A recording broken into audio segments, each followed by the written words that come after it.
Prepare yourself, because what you're experiencing isn't laziness. It is not depression, and it's not because you've strayed from some imagined route of growth. What you're experiencing is one of the most misunderstood yet natural aspects of spiritual awakening. And Carl Jung hinted at this more than a century ago. After a deep psychological awakening, there's frequently a weird, hollow space, a calm emptiness, and the will to complete or even do anything vanishes. Nothing seems to matter as much as it did before, and it may be scary. However, this stage is not a breakdown. It's the gap between who you are and who you're becoming. Carl Jung once stated, "People will do anything, no matter how ludicrous. They avoid confronting their own essence." But you did not escape it. You confronted it. Your ego is now recalibrating. Here's what's actually going on and why you're feeling unmotivated. It signifies you're perfectly on schedule before waking up. The majority of your motivation was most likely driven by survival impulses.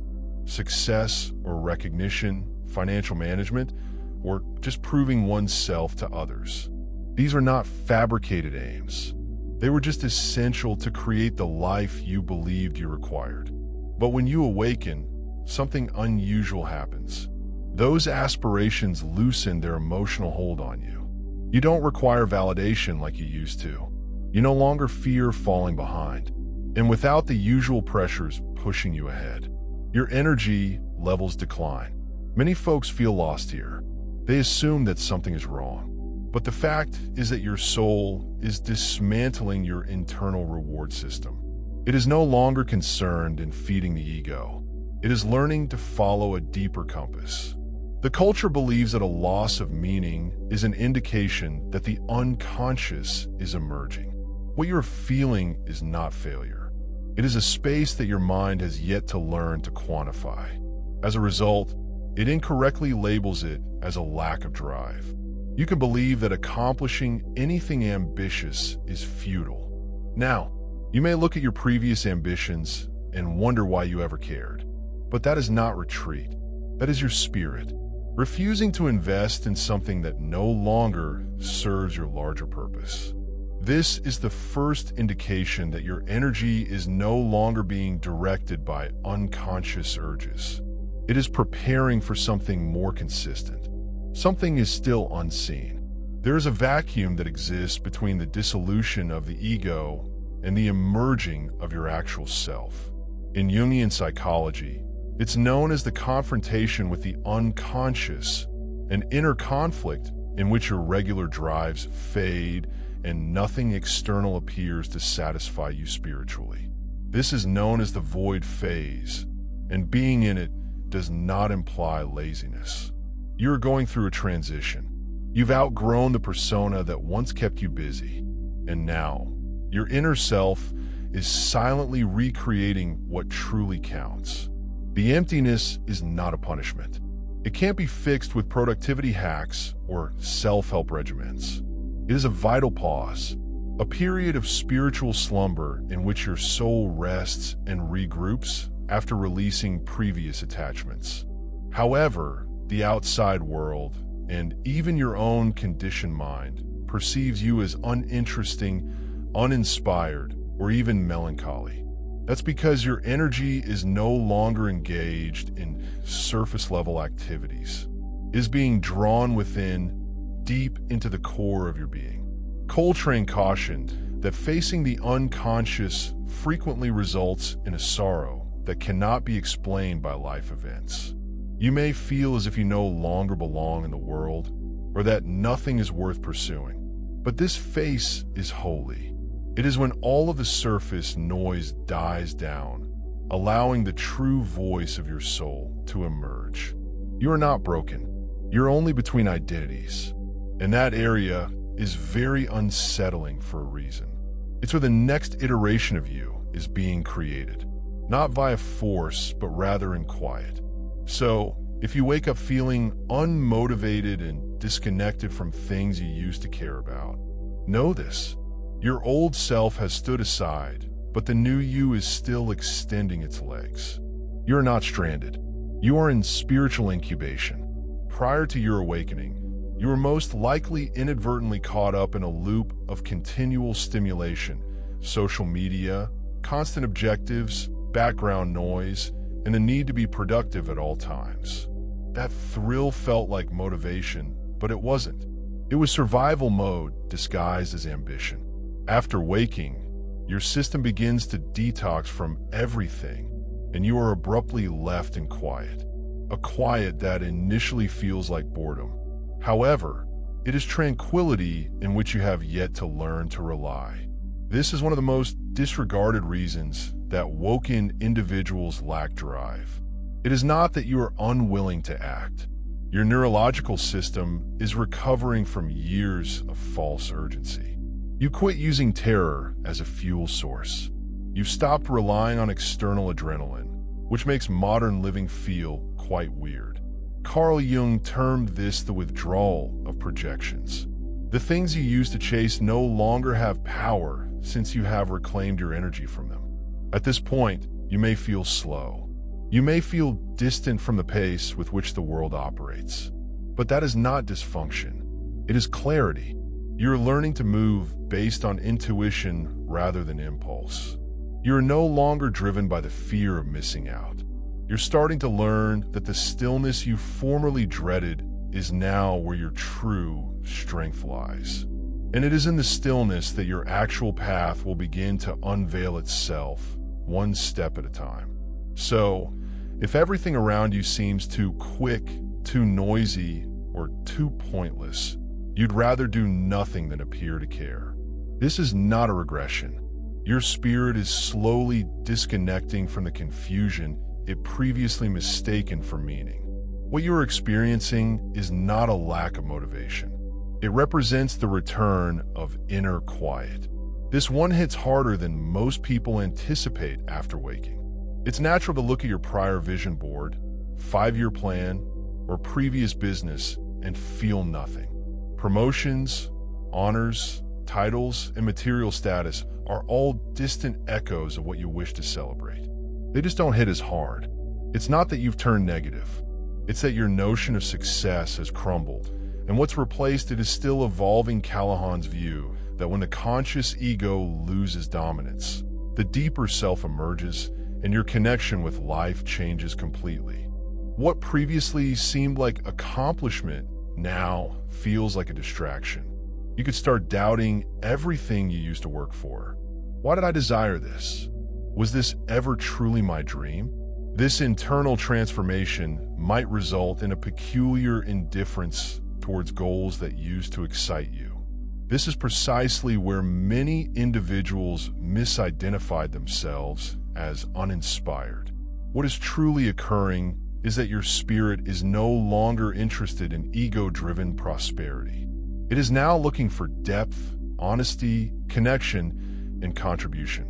However, because these new types of accomplishment are less visible, showy, and socially regarded, you begin to feel adrift. The old ladder you once climbed no longer leads someplace useful. So if you stop worrying about looking remarkable and instead choose simplicity, creativity, or inner calm, that's not a bad thing. It is a readjustment. You're not lazy. You're simply not willing to sell your soul for adulation anymore. This gentle breakdown of your old drive does not indicate failure. It's a spiritual reset before you arise. The majority of your drive was most likely derived from one basic source: external validation. Even if you didn't realize it, you were programmed to seek acceptance from professors, parents, bosses, classmates, and even social media stats. You took action because someone somewhere received attention, praise, or approval.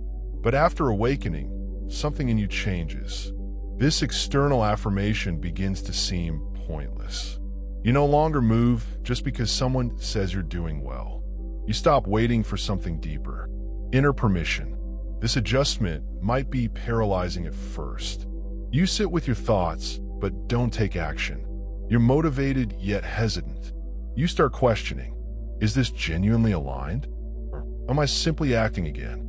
And because your behaviors are no longer motivated by reward or response, you may easily mistake this stillness for sloth. But it is not laziness. It is discernment.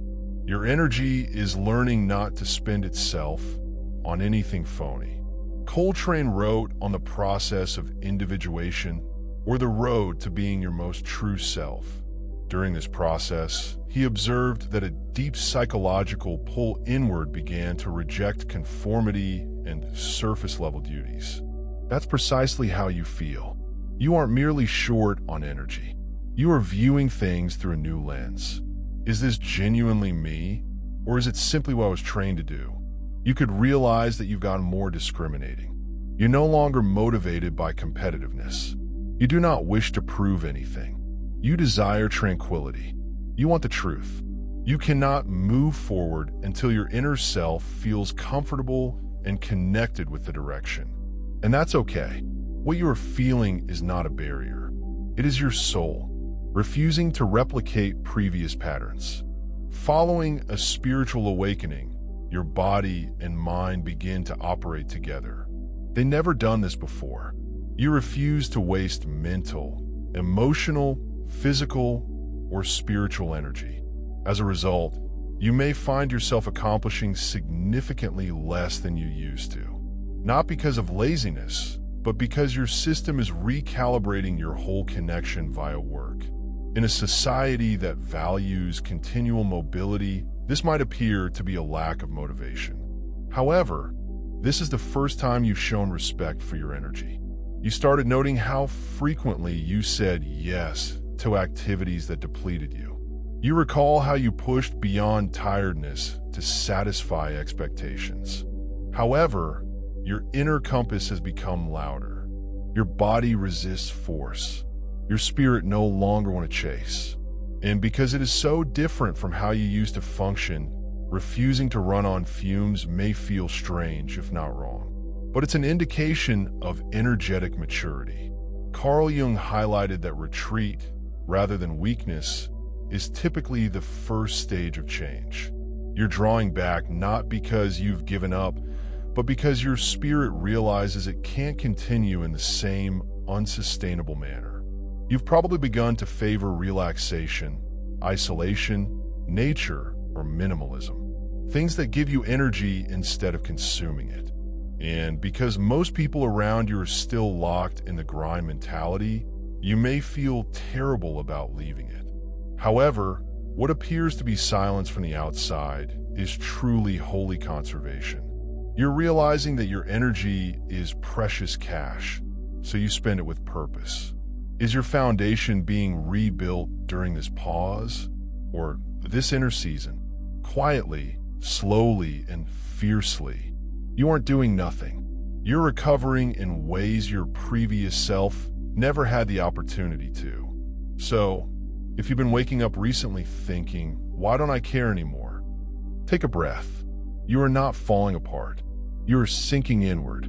This odd, calm, low motivation phase of your life is not a breakdown. Your soul is finally ending the performance. You're no longer pushing to keep up. It is your energy, pulling back from the fake and yearning for something genuine. Something that feels like you. Carl Jung recognized this long before others. He understood that waking did not make you Superman, man. It makes you extremely human, raw, honest, and bewildered. During this confusion, the mask comes off, the conditioning diminishes, and what's left is your genuine self. You've been stripped of ambition that was never yours to begin with. Yes, the world may label it sloth, but let them speak. Do you know what it actually is? It's a metamorphosis. It is spiritual healing that works on all levels of your being. So if you feel like you're in a void, like nothing matters anymore, that you've lost your motivation to pursue and accomplish, no, you have not lost anything. You just outgrown what previously fired you up. Stay still. Stay truthful. Continue to be open, because the fire that comes next will not burn you out. It will align you. And when the spark returns, it will not be for survival. It will be for a cause. If this resonates with you, you are not alone. Please let me know in the comments which indication you felt the most strongly. And if you're ready to go along this path of true change, subscribe, because your enlightenment is only beginning.